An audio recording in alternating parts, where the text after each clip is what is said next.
మొన్నటికి మొన్న రాష్ట్ర ఆర్థిక పరిస్థితిపై సీఎం చంద్రబాబు విడుదల చేసిన శ్వేతపత్రం ఉద్యోగుల ఆగ్రహానికి కారణమైంది. శ్వేతపత్రం విడుదల చేస్తూ చంద్రబాబు మాట్లాడిన మాటలను ఏపీ ఉద్యోగ జేఏసీ నేతలు తప్పుబడుతున్నారు. రాష్ట్ర ఆదాయంలో 98% ఉద్యోగులకే వెళ్తోందని సీఎం అనడం ఏమాత్రం కరెక్ట్ కాదంటున్నారు. రాష్ట్ర మొత్తం ఖర్చులో ఉద్యోగుల జీతాల వాటా 37% ఉందన్నారు. రిటైర్మెంట్లతో ఏటా ఉద్యోగుల సంఖ్య తగ్గిపోతోందని ఆందోళన వ్యక్తం చేశారు జేఏసీ నేతలు.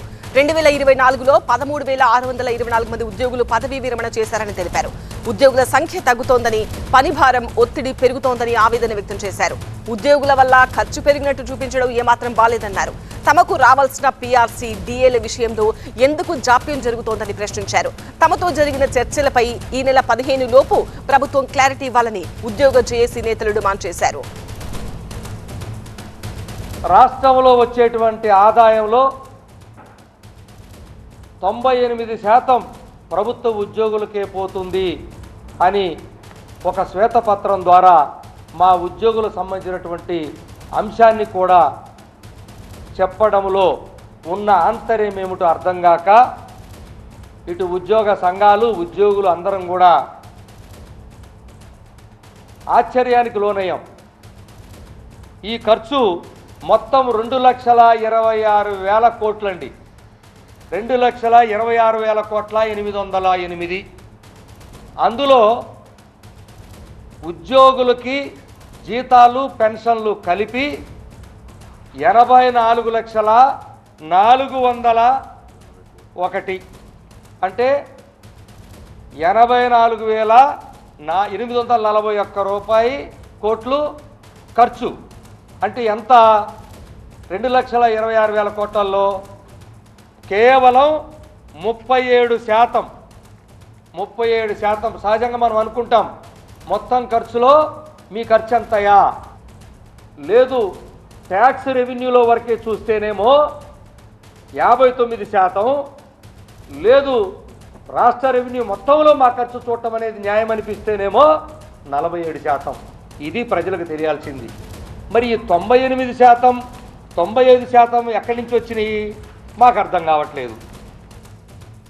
శ్వేతపత్రంపై ఉద్యోగుల ఆగ్రహానికి సంబంధించి, అలాగే ఉద్యోగుల డిమాండ్లకు సంబంధించిన మరింత సమాచారం అసోసియేట్ ఎడిటర్ ఈశ్వర్ అందిస్తారు. ఈశ్వర్, ఇటీవల కాలంలో రాష్ట్ర ముఖ్యమంత్రి విడుదల చేసిన ఆర్థిక రంగంపై శ్వేతపత్రాన్ని ఉద్యోగ సంఘాలు తప్పుపడుతున్నాయి. వాస్తవానికి ముఖ్యమంత్రి ఆ శ్వేతపత్రాన్ని విడుదల చేస్తూ 2024లో కూటమి అధికారంలోకి వచ్చే సమయానికి రాష్ట్రంలో ఆర్థిక పరిస్థితులు ఎలా ఉండేవి, ప్రస్తుతం 2 ఏళ్ల తర్వాత ఎలా ఉన్నాయి, భవిష్యత్తుని ఎలా ఉండబోతుందని చెప్పే ప్రయత్నాన్ని చేశారు. దీన్ని చూపిస్తూ ఒక వైట్ పేపర్ని రిలీజ్ చేశారు. అయితే ఉద్యోగ సంఘాలు ప్రస్తుతం దాన్ని చాలా తీవ్రంగా తప్పుపడుతున్నాయి. ప్రధానంగా అందులో ఉద్యోగ సంఘాలకి ఆర్థిక శ్వేతపత్రంలో రాష్ట్రంలో వస్తున్న ఆదాయంలో 98% ఉద్యోగుల జీతాలకి మాత్రమే సరిపోతున్నాయంటూ చూపించారంటూ అవి తప్పుపడుతున్న నేపథ్యం కనిపిస్తుంది. ఎందుకంటే మేము సిఏజీకి సంబంధించి లెక్కల్ని రాష్ట్ర ఆదాయం ప్రకంగా, లేకపోతే రాష్ట్రానికి సంబంధించిన రెవెన్యూ ఖర్చుల్ని చూస్తే సిఏజీ ప్రకారం 2025-26కి సంబంధించి కంట్రోలర్ అండ్ ఆడిట్ జనరల్ లెక్కల ప్రకారం 2,26,000 కోట్ల రూపాయలని రెవెన్యూ ఎక్స్పెండిచర్గా చూపించింది ప్రభుత్వం. అందులో 84,000 కోట్ల రూపాయలు మాత్రమే ప్రభుత్వం మాకు జీతాలుగా ఇస్తోంది, అంటే కేవలం 37%. అలా కాకుండా రాష్ట్ర పన్నుల వాటాగా చూసినప్పటికీ కూడా రాష్ట్రం నుంచి పన్నుల ద్వారా వచ్చేది 1,47,000 కోట్ల రూపాయలు వస్తుంది. అందులో చూసినా కూడా కేవలం 57% మాత్రమే మాకు జీతాలుగా ఇస్తున్నారు. అట్లా కాకుండా మొత్తం రెవెన్యూ రిసీట్స్ని, కేవలం పన్నుల ద్వారా వచ్చే ఆదాయమే కాకుండా టోటల్గా వివిధ రూపాల్లో వచ్చే ఆదాయాన్ని మొత్తం లెక్కిస్తే ఇప్పుడు కేవలం అది 47% మాత్రమే ఉంది. 1,80,000 కోట్లకు పైగా మొత్తం రెవెన్యూ రిసీట్స్ వస్తున్నాయి. కానీ ఇంత వస్తున్నా కేవలం ఉద్యోగులకి 98% జీతాల రూపంలో ఇస్తున్నామంటూ ప్రభుత్వం మాకు ఇవ్వాల్సిన ఐఆర్ని, పీఆర్సీని, మాకు ప్రకటించాల్సిన 12వ పీఆర్సీని ప్రకటించకుండా డిలే చేయడానికి ఈ టాక్టిక్స్ని ఉపయోగిస్తోంది. వాస్తవానికి ఆర్థిక శ్వేతపత్రం విడుదల చేసింది ఇందుకోసమే. మాకు మొత్తం వచ్చిన ఆదాయాన్ని మొత్తం మాకు ఇచ్చి వాళ్ళు ఏమీ చేయలేనట్టుగా చేతులు దులుపుకునే ప్రయత్నం చేస్తున్నట్టుగా ప్రజల్లో మా పట్ల ఒక చులకన భావాన్ని, ప్రజల్లో మా పట్ల ఒక ఈర్ష్యాభావాన్ని పెంపొందించే ప్రయత్నం చేస్తోందంటూ ఈరోజు ఉద్యోగ సంఘాలకు సంబంధించిన ఏపీ జేఏసీ అమరావతి నేత బొప్పరాజు చాలా తీవ్రంగా విమర్శించిన నేపథ్యం కనిపించింది.